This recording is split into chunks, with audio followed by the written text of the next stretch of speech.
जरूरी सूचना है आप सभी स्टूडेंट्स के लिए। स्टडी फॉर सिविल सर्विसेज का Android app Google play store में आ चुका है, उसको प्लीज तुरंत इंस्टॉल कर लीजिए। और अगर आप स्टडी फॉर सिविल सर्विसेज के सिर्फ ऐप से कोई भी कोर्स, कोई भी पीडीएफ परचेस करते हैं तो उसमें अप्लाई कूपन, अगर आप ज्ञान सर जो है आप उसमें अप्लाई करते हैं, ये कूपन कोड है, तो उसमें 20% फीस तुरंत माफ हो जाएगी। मतलब 20% डिस्काउंट तुरंत उसमें लग जाएगा। ज्ञान सर लिखना है, नॉर्मली ज्ञान सर, स्मॉल लेटर में है सब कुछ, कोई स्पेस नहीं, कोई कॉलम नहीं, सिर्फ ज्ञान सर, GYANSIR। इस तरह से अगर कूपन कोड लगाते हैं आप ऐप में बाई करने से पहले, जो अप्लाई कूपन वाले में आता है, तो 20% का डिस्काउंट तुरंत मिलेगा। वीडियो देखिए।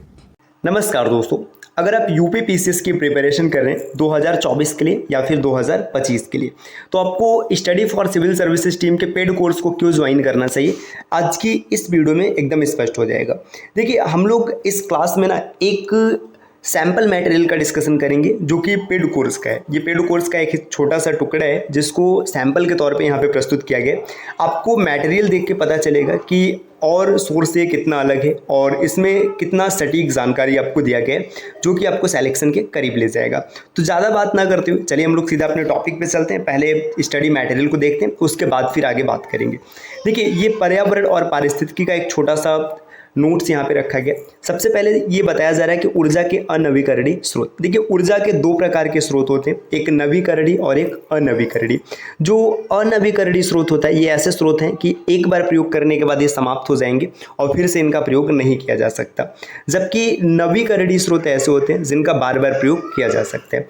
तो यहाँ पर बताया जा रहा है अनवीकरणीय ऊर्जा स्रोत जीवाश्म ईंधन की खोज के बाद ये सबसे महत्वपूर्ण खनिज ऊर्जा स्रोतों में से एक है। मतलब जब से जीवाश्म ईंधन खोजा गया, ये सबसे महत्वपूर्ण ऊर्जा स्रोत बन चुका है। ये ऊर्जा संसाधन सीमित है, अर्थात इसका अर्थ है कि ये अनवीकरणीय संसाधन है, एक बार उपयोग किए जाने के बाद ये समाप्त हो जाएंगे। जीवाश्म ईंधन मुख्य रूप से तीन प्रकार के हैं, कोयला, तेल और प्राकृतिक गैस, है ना। एवं विश्व भर में इस आधार पर ये लगभग 90% ऊर्जा उपभोग को प्रदान करते हैं। देखिए, जीवाश्म ईंधन प्रमुख ऊर्जा स्रोत है। ये तीन प्रकार के होते हैं, कोयला, तेल और प्राकृतिक गैस। अब यहाँ पर जीवाश्म ईंधन के बारे में बताया जा रहा है। जीवाश्म ईंधन पौधों द्वारा सौर ऊर्जा संग्रहित करके पिछले भूवैज्ञानिक समय के दौरान निर्मित हुए। मतलब जो पहले के समय में कोई चीज़ें थी, है ना, ये पृथ्वी के नीचे दब गया, वहीं से जीवाश्म ईंधन का निर्माण हुआ है। कोयला, पेट्रोलियम और प्राकृतिक गैस को जीवाश्म ईंधन कहा जाता है। यह उन प्रागैतिहासिक काल में पाए जाने वाले पौधों, जंतुओं तथा सूक्ष्मजीवी प्राणियों के अवशेष हैं जो लाखों वर्ष पूर्व इस पृथ्वी पर पाए जाते थे। देखिए, यहाँ पर अब कोयला के बारे में चर्चा किया गया। कोयला मुख्य रूप से चार प्रकार के होते हैं। कई बार ना परीक्षाओं में डायरेक्ट क्वेश्चन बनता है कि सबसे महत्वपूर्ण या सबसे लाभदायक, सबसे उत्तम कोयला कौन है। देखिए, कोयला का चार स्रोत होते हैं, चार प्रकार है, एंथ्रासाइट, बिटुमिनस, लिग्नाइट और पिट। अब इसमें बताया जा रहा है कार्बन की मात्रा। कार्बन की मात्रा जितनी अधिक होगी कोयला उतना बेहतर होगा। देखिए, कार्बन 85 से 90% है एंथ्रासाइट में, बिटुमिनस में 60 से 80% है, लिग्नाइट 50 से 60% और पिट 45% से कम। तो सबसे बेहतर कोयला हो जाएगा एंथ्रासाइट और सबसे खराब हो जाएगा पिट। आगे बताया जा रहा है कोयला गोंडवाना लैंड की अवसादी चट्टानों में पाया जाता है। अब गोंडवाना लैंड की थोड़ी सी बात करते हैं। देखिए, सबसे पहले जो पृथ्वी था, मतलब ये ऐसे देखिए, पूरा भूमि क्षेत्र एक जगह था जिसको पैंजिया कहते थे, और जो जल क्षेत्र था सब एक जगह था जिसको पैंथालासा कहते थे। बाद में पैंजिया दो भागों में डिवाइड हो गया था, है ना। एक अंगारा लैंड था और दूसरा गोंडवाना। तो भारत एक गोंडवाना का हिस्सा था। तो यही यहाँ पर बताया जा रहा है कि अवसादी चट्टानों में पाया जाता है। एंथ्रासाइट सबसे अच्छा और पिट सबसे खराब किस्म का कोयला है। तो सबसे अच्छे किस्म का कोयला है एंथ्रासाइट और सबसे खराब किस्म का है पिट। भारत में सबसे महत्वपूर्ण गोंडवाना कोयला क्षेत्र भी दामोदर घाटी में स्थित है। दामोदर, सोन, महानदी और गोदावरी की घाटियों में 97% से अधिक कोयला भंडार पाए जाते हैं। मतलब भारत का जो कोयला क्षेत्र है दामोदर घाटी में स्थित है। ये झारखंड बंगाल कोयला बेल्ट में स्थित है। इस क्षेत्र में महत्वपूर्ण कोयला क्षेत्र रानीगंज, झरिया, बोकारो, गिरिडीह और करड़पुरा है। तो देखिए, भारत में जो कोयला पाया जाता है मुख्य रूप से झारखंड और बंगाल के क्षेत्र में। यहाँ पे क्षेत्रों का नाम लिखा गया, रानीगंज, झरिया, बोकारो, गिरिडीह, ये सब। भारत में लगभग 80% कोयला भंडार बिटुमिनस प्रकार का है, जो कि भारत में सबसे ज़्यादा पाया जाता है और गैर कोयला श्रेणी में है। झारखंड में भारत के कोयले का सबसे बड़ा भंडार है और इसके बाद उड़ीसा और छत्तीसगढ़ में। मतलब कोयला भंडार में सबसे आगे कौन है? झारखंड, और इसके बाद छत्तीसगढ़ है और फिर उड़ीसा है ना। अब यहाँ पर बताया जा रहा है पेट्रोलियम या खनिज तेल क्या है। देखिए, पेट्रोलियम या कच्चा तेल एक गाढ़ा या गहरे रंग का तरल होता है जिसमें हजारों दहनकारी हाइड्रोकार्बनों के मिश्रण थोड़ी थोड़ी मात्रा में पाए जाते हैं, है ना। इस तेल को पारंपरिक तेल या हल्के तेल के नाम से भी जाना जाता है। कच्चे तेल एवं प्राकृतिक गैस के भंडार अक्सर समुद्र की तली या फिर समुद्री अधः स्थल के नीचे भूमि पर पृथ्वी की परपटी के साथ पाए जाते हैं। तेल के आसवन से प्राप्त कुछ उत्पादों को पेट्रो रसायन कहते हैं। मतलब जब इसका शोधन किया जाता है तो पेट्रो रसायन मिलता है, जिसमें पीड़कनाशक, प्लास्टिक, कृत्रिम रेशा, पेंट, औषधि इत्यादि बनाने के लिए कच्चा माल प्राप्त होता है। अब प्राकृतिक गैस की बात करेंगे। प्राकृतिक गैस मुख्यतः मीथेन से बनता है। मीथेन को मार्स गैस कहते हैं, ये भी नाम याद रखिएगा, मीथेन को मार्स गैस कहते हैं, जो अक्सर कच्चे तेल के कुंडों के ऊपर पाया जाता है। प्राकृतिक गैस में 50 से 90% तक आयतन मीथेन का होता है, जो एक साधारण हाइड्रोकार्बन है। इसमें कुछ मात्रा में भारी गैस जैसे एथेन, प्रोपेन, ब्यूटेन भी पाया जाता है। और देखिए यहाँ पे बताया जा रहा है इसमें अत्यधिक मात्रा में विषैली हाइड्रोकार्बन सल्फाइड गैस भी मिलता है। आगे अब पारंपरिक प्राकृतिक गैस के बारे में बताया जा रहा है। देखिए पारंपरिक प्राकृतिक गैस यहाँ पर दिया जा रहा है। पारंपरिक गैस अधिकतर कच्चे तेल के कुंडों के ऊपर पाया जाता है। इन भंडारों को केवल पाइप लाइनों द्वारा ले जाया जाता है। तो याद रखना है कि पारंपरिक प्राकृतिक गैस को सिर्फ पाइपलाइन से संचारित किया जाता है, लेकिन प्राकृतिक गैस जो इस तेल के साथ बाहर आती है अक्सर एक आच्छादित उत्पाद की तरह मानी जाती है और इसे जला दिया जाता है। तेल के साथ निकाली गई प्राकृतिक गैस का जलना एक प्रकार से बहुमूल्य ऊर्जा संसाधन को बर्बाद करने और इसके जलने से वायुमंडल में कार्बन डाइऑक्साइड गैस का उत्सर्जन होता है। लेकिन बाद में इस गैस को संसाधित किया जाता है और पाइपों द्वारा या संघनित करके सिलेंडरों में भरकर उपभोक्ताओं के उपयोग के लिए भेज दिया जाता है। इस गैस का उपयोग पेट्रो रसायन एवं उर्वरकों के उत्पादन में किया जाता है। आगे देखिए गैर पारंपरिक की बात करेंगे तो गैर पारंपरिक देखिए यहाँ पे दिया अन्य भूमिगत जलाशयों में स्वयं पाई जाती है। इस कारण से इसे गैर पारंपरिक स्रोतों से प्राकृतिक गैस निकालना काफ़ी महंगा होता है ना। देखिए यहाँ पर मूल रूप से बताया जा रहा है कि एलपीजी लिक्विफाइड पेट्रोलियम गैस जो कि घरों के में प्रयोग किया जाता है ना, के रूप में निकाला जाता है ना।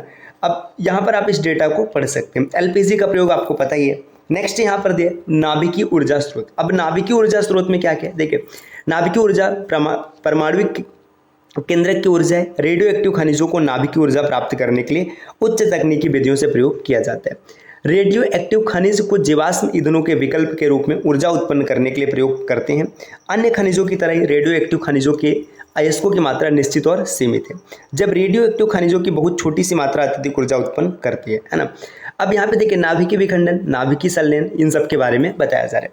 नाभिकीय विखंडन पता है, इसमें जो परमाणु नाभिक है एक बड़ा नाभिक छोटे छोटे नाभिकों में टूट जाता है और ऊर्जा मुक्त करता है, जबकि संलयन इसका विपरीत होता है। इस प्रक्रिया में जो छोटा नाभिक है ये आपस में जुड़ करके बड़े नाभिकों का निर्माण करता है और ऊर्जा उत्पन्न करता है। जैसे सूर्य की ऊर्जा, ये नाभिकीय संलयन के कारण, ये याद रखिएगा। अब यहाँ पर नाभिकीय विखंडन के बारे में कुछ चीज़ें और दिया, आप इसे पढ़ सकते हैं। अब देखिए अनवीकरणीय ऊर्जा स्रोत हम लोगों ने पीछे पढ़ा, अब यहाँ पर दिया है नवीकरणीय ऊर्जा स्रोत। नवीकरणीय का मतलब ये है कि आप इसे एक बार यूज करेंगे समाप्त हो जाएगा, फिर से यूज करेंगे, मतलब ये समाप्त नहीं होगा। जैसे देखिए इसमें परंपरागत ऊर्जा स्रोत है, ये आसानी से उपलब्ध होते हैं और लंबे समय तक प्रयोग में किए जाते हैं। गैर परंपरागत ऊर्जा स्रोत, ये सामान्य रूप से व्यवहार में लाए जाने ऊर्जा स्रोत है। देखिए ऊर्जा स्रोत की बात करेंगे, यहाँ पे गैर पारंपरिक है, ये परंपरागत है ना, और यहाँ पर अनवीकरणीय। अनवीकरणीय आपने पीछे देख लिया। नवीकरणीय मतलब जैसे लकड़ी, गोबर, कृषि, वनस्पति अपशिष्ट, है ना, ये सब चीज़। देखिए गैर पारंपरिक में सौर ऊर्जा, जलीय ऊर्जा, पवन ऊर्जा, नाभिकीय ऊर्जा, हाइड्रोजन ऊर्जा, भूतापीय ऊर्जा, जैव ऊर्जा, ज्वारीय ऊर्जा इत्यादि, है ना। ये ऑप्शनल क्वेश्चन डायरेक्ट भी ऐसे पूछ लेता है कि निम्नलिखित में से कौन पारंपरिक है, कौन गैर पारंपरिक है, तो ये भी आपको याद होना चाहिए। देखिए दोस्तों अब और भी आगे बढ़ेंगे तो यहाँ पर देखिए अब नवीकरणीय मतलब समाप्त न होने वाले ऊर्जा के बारे में यहाँ पे बताया गया, जैसे बायोमास, है ना, सौर ऊर्जा, आप इन सब चीज़ों को देख सकते हैं आसानी से। और सेम यही डेटा यहाँ पर इंग्लिश में दिया गया है ना। देखिए ये जो मटेरियल है ये बाईलैंग्वेज है। देखिए यहाँ पे एकदम स्पष्ट रूप से लिखा गया है कि हिंदी और इंग्लिश दोनों भाषा में आपको मटेरियल देखने के लिए मिलेगा। तो स्टार्ट में आप ये हिंदी में देखें, है ना, इसके बाद सेम यही डेटा यहाँ से इंग्लिश में दिया गया। आप जब पेड कोर्स को परचेस करेंगे ना उसमें भी आपको ऐसे ही मिलेगा, हिंदी और इंग्लिश दोनों भाषा में मिलेगा, सेम डेटा रहेगा, कोई फर्क नहीं है। आप जिस भाषा में पढ़ना चाहे उस भाषा में पढ़ सकते हैं। दोस्तों अब इस कोर्स में और क्या क्या मतलब, अच्छा यहाँ पे देखिए कुछ चीज़ और हिंदी में दिया। भारत में संचालित कुछ प्रमुख पर्यावरणीय संरक्षण आंदोलन, है ना, जंगल बचाओ आंदोलन, अपिक्को आंदोलन, बलियापाल आंदोलन, नर्मदा बचाओ आंदोलन, है ना, टिहरी आंदोलन, मैती आंदोलन, है ना, ये सब आप देख सकते हैं आसानी से, है ना, एकदम डिटेल में सबके बारे में बताया गया। अब देखिए अगर आप टीम के पेड कोर्स को ज्वाइन करना चाहते हैं पीसीएस के प्रिपरेशन के लिए, चाहे 2024 की प्रिपरेशन आप करना चाहते हैं या 2025 की, दोनों में आप कर सकते हैं, कोई दिक्कत नहीं है ना। इसमें देखिए आपको क्या मिलेगा है ना, ये लेटेस्ट ऑफिशियल सिलेबस मिलेगा, एक एक पॉइंट को बिल्कुल मतलब इस लेटेस्ट ट्रेंड पैटर्न को फॉलो करते हुए विस्तार से पढ़ाया गया है ना, बताया गया, जो भी आपको मिलेगा एकदम टू द पॉइंट होगा है ना। इसके लिए आपको देखिए टेस्ट सीरीज मिलेगा, सब कुछ आप यहाँ पे देख सकते हैं ना। और अब एक चीज़ और ध्यान दीजिएगा भाई, आपको फेक मटेरियल से सतर्क रहना है, सबसे ज़्यादा इंपॉर्टेंट ये है। आज क्या मार्केट में चल रहा है कि स्टडी फॉर सिविल सर्विसेज के नाम से आपको फेक मटेरियल मिल रहे हैं जो कि स्टडी फॉर सिविल सर्विसेज का नहीं होता है।